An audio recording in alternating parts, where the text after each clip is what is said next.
pedigree, heart, speed.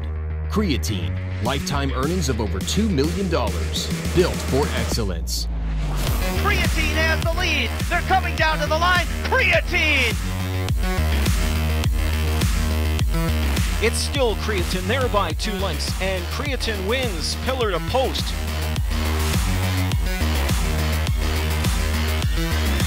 Creatine, standing at Diamond Creek Farm.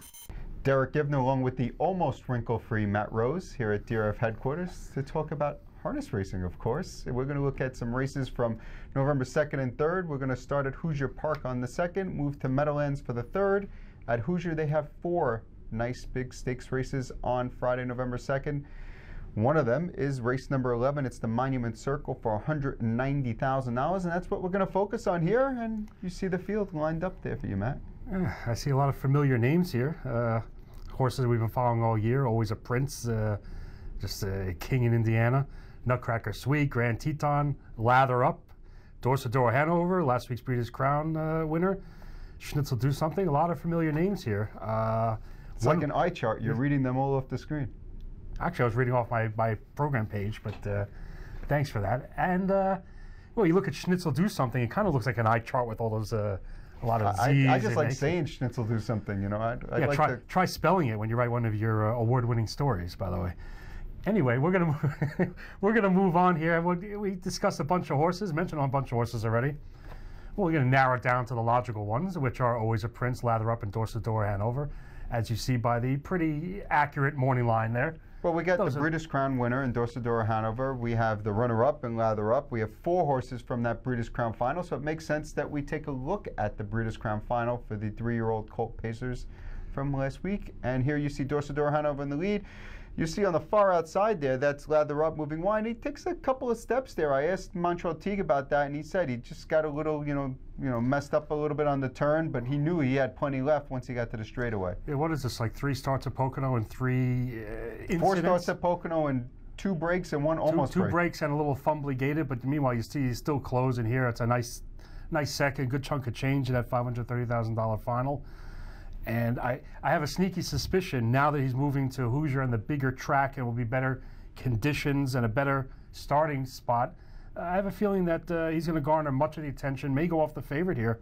And I assume that's the direction you're leaning in. I'm not quite sure if he's going to go off the favorite or not. Obviously, Dorsador Hanover is going to take plenty of money. And you got to remember, Always a Prince is the hometown horse. He's 17 for 19 at Hoosier Park, Indiana Sire Stakes champion. And I would imagine most of the people who play Hoosier know who Always a Prince is. So I think he's going to take plenty of money here too, and he did win, you know, some nice races along the way. It's not like he just was only in these Indiana side races. You know, he was in the Jenna's Beach Boy and beat Jimmy Freight. He beat Jimmy Freight, and you'll see Schnitzel Do Something. I believe was a pretty solid second in that race as well. But yeah, I remember that race. He just they mixed it up on the front end. He capitalized, but he also looked sharp doing so. But now you're meeting up with what you could be considered the cream of the crop 3-year-old division in Lather Up and Dorsador Hanover. And like I said, these 3 horses are going to split the money. It'll be interesting. Basically, you can't take anybody under, let's say, even money. I know you mentioned before you love Lather Up. I love Lather Up. So you're going to bet him at any price? I would bet Lather Up at any price in this spot. I think the switch. Well, I was going to say to the bigger track, but anything but Pocono apparently. The switch to any track but Pocono works for me. Or the half mile at Northfield. Well, he raced well at the half in the Delaware County Fair. True. You know, he raced well there. To me, this switch is big. I think it helps him with the long straightaways, and you don't have to worry as much about making a move on the turn. I think it helps him that he's inside Dorsador Hanover. He could probably go right to the lead here because I don't see Rocket Beach, Grand Teton.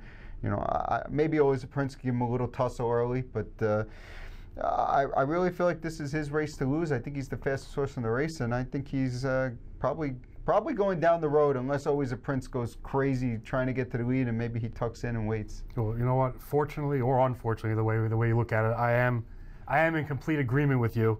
I'm going with Lather Up on top. I mentioned last week I didn't like him and didn't use him in the Breeders' Crown final at Pocono, and you know, obviously you saw him run well to my top choice, who drew away Dorsador Hanover. So now I'm going to jump off Dorsador Hanover for basically all the reasons that you've covered.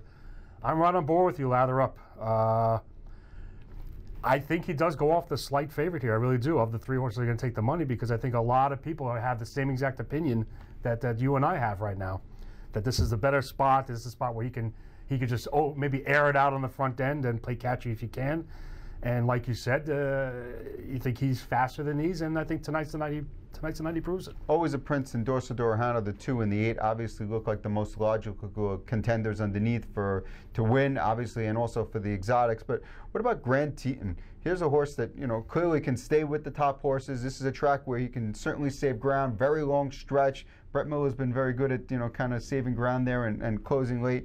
I think this horse can certainly hit the exacta here and you know, get it, you know, over the $10 mark at least. Definitely exacta, or well, with him second to any of the top 3 we talked about is going to be decent value. But I'm saying if you're going to play Lather Up over Always a Prince, that might be paying $9.20. You never know. So I'm saying to get the exacta to the high teens, low 20s, okay. Grand Teton seems like a horse you could use. I do have a little check mark next to him, and I'm putting a little check mark next to the 10 Schnitzel Do Something, who is a. You know what? He hasn't been great this year. He hasn't really stood out against the top 3-year-olds, but you know, he's also had a relatively decent season. This is not the worst starting spot, being in the second tier at Hoosier. Maybe if he gets some sort of trip, he's shown he could be a closing threat. And I'll throw on my tickets too, maybe for 3rd and for 4th, and they're trying the Super. So we're both on board in race 11, the Monument Circle on Friday at Hoosier Park with a Lather Up. He's number 6 for Team Teague. And that means we're going to move on to Saturday at the Meadowlands, November the 3rd. We have 4 divisions of the Kindergarten Classic. I picked out the richest of the bunch, I think it is, $236,060. It's the richest stakes race of the weekend, actually. And we have a field of 10 lined up, and the morning line favorite is number 4, Global Pageant, off a pair of wins in a row. You look at this race, 2-year-old filly trotters, so you're going for $236,000. They've had a few preliminary legs at the Meadowlands the last 3 weeks or so. And all I think of those, this is actually, they've had 7 legs, and this is the final. Okay, but at the Meadowlands, we've seen the last 3 weeks, I think, on Friday nights. They've all been shorter fields, 5-horse fields, 6-horse fields. So maybe it's harder to gauge because you don't get that much pace, and you don't get that much movement maybe until late in the mile. Look, we look at the morning line here. I mean, there's really no standouts. I mean, you can make a case. I can probably make a case for 7 or 8 of these horses, depending on trip and circumstance. And I mean, well, why don't we take a look at one of the efforts from last week, and that's number 2, Jezzy's Legacy, with Ray Schnicker in the bike here. Gets away with a 59-3 middle half. Then he spurts home nicely in 28 and change. Do we discount this effort because he got away so soft? Or do we say, look, this horse sprinted home and did what he needed to do? He's impressive. Well, like I said, what I've taken away from the last 3 kindergarten preliminaries at the Meadowlands is it's hard to, you know, it's hard to take anything away from that because these have been short fields where basically every one of these races has been a rated pace / sprint type scenario. You know what? We've seen Ray Schnicker, the Schnicker barn, year in and year out. They always have nice horses, nice trotters, nice pacers, nice age pacers that race forever, $1 million earners, young horses that are good. You notice he listed Tim Tetrick to drive. Tetrick, I believe, elected for the 10. Opted for the 10, Toscano's horse, okay. But he drives for Toscano pretty regularly. Right. He might have had a commitment to that horse for all you know. You know what? Ray Schnicker, you know, point him to the lead. Can he be left alone or work out a trip? He certainly is competent and capable. And he's going to have company on the lead in this race, though. Yeah, I realize there's not going to be probably a 59 middle half, probably be a 57 middle half or something like that. But you know what? Value-wise, people maybe are going to be turned off by Ray Schnicker driving in this lucrative final. Do we get a halfway decent price? I think so, and I may in fact be leaning in his direction. If I can get 5, 6, 7 to 1 on him or something like that, I think he's got a good shot as any. With him driving, maybe we get that value. I actually picked him second in this race, and I think mainly because I think you're going to get value there. I think he's going to leave the gate. He's going to be close to the pace. And I don't see why this horse couldn't get a job done. I mean, there's really no one in here that seems that much faster than her, on paper. But for my top pick, I went, the complete end of the spectrum as far as the morning line, 15 to 1, number 6, Princess Deo. I mean, bear with me for a second here. Brutus Crown Elimination versus Woodside Charm, who's an absolute freak. We could completely throw out that line from an outside post at Pocono versus that horse. I'm tossing it. 2 starts before that, International Stallion Stakes and the Bluegrass, she got a second and a win, both solid efforts versus solid competition.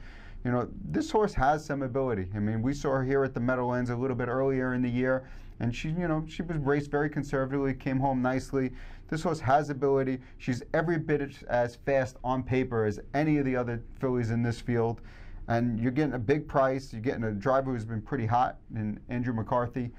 I don't see any reason why you shouldn't be on board this horse. So what you're saying is basically any 8 or 9 or 10 out of 10 of these horses, it's all going to come down to trip. It very well might come down to trip. The only thing, all these horses have had, most of these horses have had recent efforts in these kindergarten prelims out over the Meadowlands. This horse hasn't. But if you look at the bottom line there, she has a race at Tioga where she raced in the kindergarten. Granted, it's not at the Meadowlands, where she raced well with, I will say, without a couch driver in the bike.